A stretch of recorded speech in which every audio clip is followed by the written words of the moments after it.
Hey, what's up everybody? I'm back for a new video.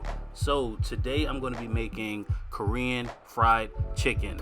And I mean, I'm obviously not Korean, so this is my take, my version of Korean fried chicken. But this version has extra crispy chicken, and it also has a nice ginger, garlic, and gochujang sauce with some brown sugar in there. That's gonna really coat those wings up so nicely. It's gonna be so sticky and all of that stuff. So if y'all want to see how I made it, stick around for the video. So I'm starting off with some clean chicken wings that I pat dry. You want to make sure that they're dry because that'll help make sure that they get nice and crisp. Then I'm adding in some salt and some pepper, some 5-spice powder. Try to say that 5 times in real fast.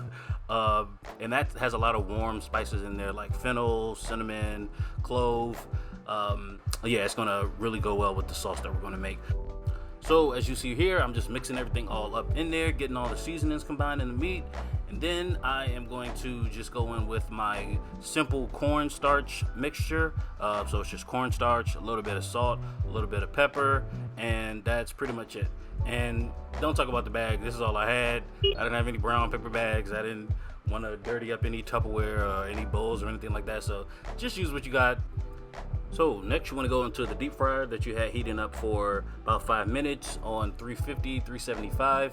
You want to go in with the wings that you have coated with the cornstarch mixture, and then once you have about maybe 6 or 7 wings in there, then you can drop them. But don't overcrowd your fryer or your pan or whatever you're using to fry them in. Don't overcrowd it because it's going to take a lot longer for them to get crispy, and they're going to soak up much more oil than you would have otherwise. And by the way, I'm using canola oil right here. So you can use whatever kind of oil you want, but that's what I had on hand today.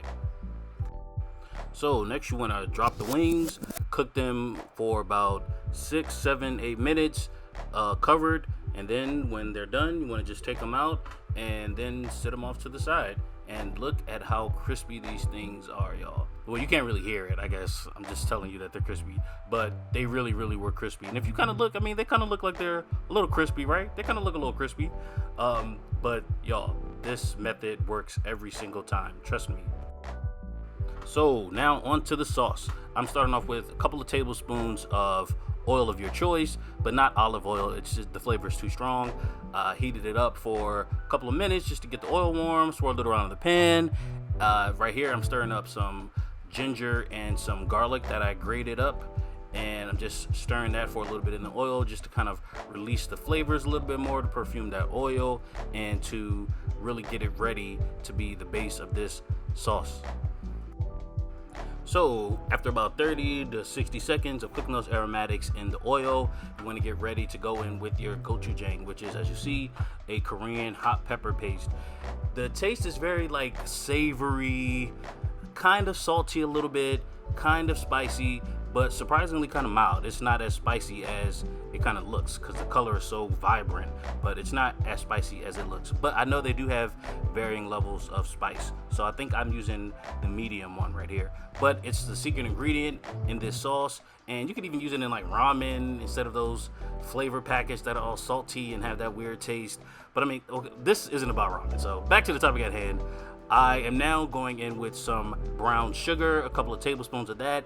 That's gonna help give this sauce a nice sweetness to kind of balance out the flavor from the hot pepper paste and also thicken up the sauce. So after I added in the brown sugar, I'm just stirring everything up in the pan to make sure it's all combined and to get everything cooking. So now I'm going in with some vinegar. You can use whatever you have. I had white vinegar on hand. You can use apple cider if you have that, but only about a tablespoon of that. Next, you see I'm going in with some soy sauce. Again, another couple of tablespoons of that. Then I'm also going in with the 5-spice powder again. So like I said, try to say that 5 times fast. It's not going to happen. You want to just add a little sprinkle of that in there just to round out the flavor and to bring the flavor from the actual chicken to the sauce. Then I'm going in with about a teaspoon of sesame oil to give it a nutty flavor.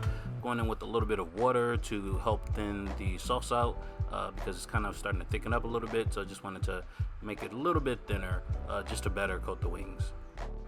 So, speaking of, now we are almost at the final stretch. So, I'm just adding in or dumping in all of the chicken that we already cooked up. As you see, it's nice and crispy again. So, I'm just going to combine that up in this saucepan that I have, the one that I cooked the sauce in, obviously.